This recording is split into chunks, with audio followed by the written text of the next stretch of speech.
اگر وہاں ہو سکتا ہے تو یہاں پہ بھی ہو سکتا ہے. اینڈ جس لڑکے نے یہاں اس کو انیشیٹ کیا تھا, he got a global award وہاں پہ, کیا کہتے ہیں, he was my B P اے, میرا مینجمنٹ اکاؤنٹنٹ تھا. تو اور he was not enjoying work. میں نے کہا یار تم یہ والا پروجیکٹ اٹھاؤ, تم کو پاکستان کے مریض دعائیں دیں گے, کیونکہ یہ اتنا بڑا کام ہے. And he did. اس کو 2 سال لگے تھے یہ پنجاب گورنمنٹ کے ساتھ کام to finally get it done. And for that he was recognised by the global. اور پھر as a award he went to Harvard. 6 ہفتے کا وہاں اس نے یہ میڈیکل ایکسس, میڈیکل پالیسی کا پروگرام بھی کیا. اور آج وہ 10 ایشین کنٹریز کا ہیڈ ہے پیشنٹ ایکسس کا. I am proud. تو پاکستان میں ٹیلنٹ بہت ہے, اور بہت ہی اس وقت جو نوارٹس کی ٹیم میں ابھی کل ہی اناؤنسمنٹ آئی ہے کہ فرشتے گھاس والا میری آرگنائزیشن میں تھی ایز اے پروڈکٹ مینیجر. تو 10 سال وہ she was at the Basel headquarter, وہاں پہ وہ ریسپریٹری کی گلوبل برانڈ ڈائریکٹر تھیں. شی از ناؤ بیکم پورے ایشیا کلسٹر کی اسٹیبلش میڈیسن کی head. And that was announce yesterday. تو میں یہ کہہ رہا ہوں کہ آپ کے اندر ٹیلنٹ بہت ہے, پاکستان کے اندر ٹیلنٹ بے انتہا ہے. The only thing is that we need to educate our self every day. اور یہ جو ہے نا کہ ہم نے فارم ڈی کر لیا تو ہم بہت ہو گیا, ہم نے سی اے کر لیا تو بہت ہو گیا. That is not true. Every day میں آپ کراس 60, آپ آفیشلی ریٹائرڈ, لیکن میں نے ابھی پچھلے مہینے میں ڈیٹا سائنس کا آن لائن کورس کیا تھا. کیوں کیا تھا؟ کیونکہ I want to stay relevant. کیونکہ اگر آپ نے یہ ساری چیزیں نہیں سیکھی تو آگے ہم بات کریں گے کہ لرننگ اینڈ ڈیولپمنٹ کتنا امپورٹنٹ ہے آپ کے لیے انڈیویجولی بھی اور آرگنائزیشن کے لیے بھی. رائٹ. تو ہم نے یہ آرگنائزیشن بھی ہو گئی ہے, اور ہم نے جو کیپیبلٹیز ریکوائرڈ تھے ہم نے وہاں لسٹ کیے تھے. یہ میں نے کچھ لسٹنگ کی ہے. یہ دیکھ لیجئے کہ فارماسسٹ نمبر 1 ہے, کیونکہ ظاہر ہم فارماسیوٹیکل انڈسٹری کے اندر ہیں, تو فارماسسٹ ہیں یہاں پر. میڈیکل افیئرز میں ڈاکٹر صاحبان ہیں, تو سب سے زیادہ فارماسیوٹیکل انڈسٹری کے اندر فارماسسٹ ہی ہوتے ہیں. تو ہماری فیکٹریز کے اندر, ہماری پیشنٹ سیفٹی کے اندر, ہماری کوالٹی کے اندر اور بھی بہت سارے رولس ہیں, اور ایون انکلوڈنگ کیا کہتے ہیں in support roles also in marketing we have. تو پھر ریسرچ اینڈ ڈیولپمنٹ ہے, پھر کوالٹی ایشورنس ہے, patient safety, adverse event, good manufacturing practice میں ظاہر فارم ڈیز اس میں کافی ایکٹیو رول پلے کر رہے ہیں. Good where housing distribution systems میں ریگولیٹری کے اندر سارے فارماسسٹ ہوتے ہیں. Pharma manufacturing, pharma a P I procurement, drug testing, and of course your field force team. So these are some of the capabilities that are specifically required in a pharma company. Talent pipeline کی ہم بات کر لیتے ہیں. ہم مطلب آج کل روبوٹس فیکٹری کے اندر آلریڈی آ چکے ہیں, تو وائی ناٹ ہمیں لوگ کیوں چاہیے؟ لوگ ہمیں اس لیے چاہیے بھائی کہ ہم نے سروائیو کرنے کے لیے ہم نے انوویشن چاہیے, کریٹیوٹی چاہیے, لیڈرشپ چاہیے, پلاننگ چاہیے, communication, collaboration, team work and execution. یہ مشین نہیں کر سکتی, تھینک گاڈ. اور اس کے لیے جو ہے ہم نے لرننگ, ایموشنل بانڈ اور کنیکٹنگ, جو relationship and with customers, with our suppliers, with our investors and regulated, this is still gonna be human for some time. اب تھوڑا سا انٹروڈکشن نوارٹس کے بارے میں. فوکس میرا یہی ہے کہ پیپل اینڈ آرگنائزیشن کے حوالے سے. I am not gonna be touching upon finance, marketing اور ریگولیٹری اتھارٹی. ہم یہاں پہ بات کر رہے ہوں گے پیپل کے حوالے سے, پیپل اینڈ آرگنائزیشن کے حوالے سے.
یہ کمیونیکیشن جو ہے نا یہ نہ صرف ہمارے ایسوسیٹس کے لیے ہے امپلائیز کے لیے بلکہ this is for the rest of the world to introduce Novartis کہ وہ کر کیا رہی کیونکہ مین ریزن کیا ہے اس کا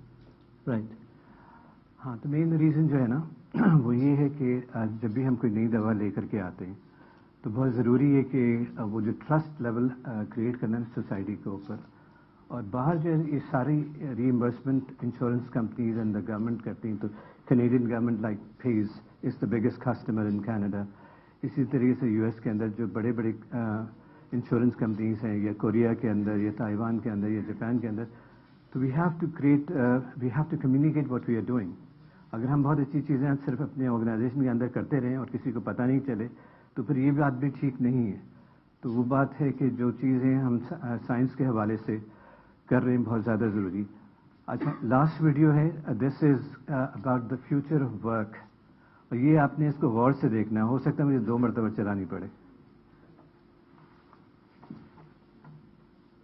کیونکہ اٹس دیٹ گڈ ذرا توجہ چاہیے اس پہ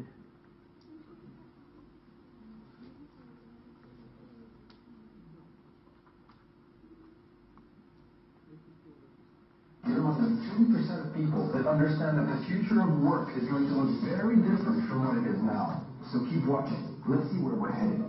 It's also exciting, right? Siri will recognize your voice even if you're 5 meters away from your phone. That new chatbot feels totally real. Self-driving cars are no longer fiction. You can analyze your DNA. You tried flying that drone for the first time, and you're thinking of buying a smart speaker to make your life so much easier. A few years from now, and that's something like 3 years, not 30, artificial intelligence, robotics, machine learning, mass 3D print, biotechnology, chatbots, virtual reality, deep learning, drones, augmented reality, smart objects will all be deeply enrooted in our everyday lives, just like computers, phones, or electricity are for us today. Oh well, is this really going to happen? And if it does, you'll adapt when the time comes, right? Life is good. You love your job. You've been working for this established company for a few years. You're comfortable in your position. You know what you're good at. People like you, and that last presentation you gave got you some amazing reactions. You're safe with your company.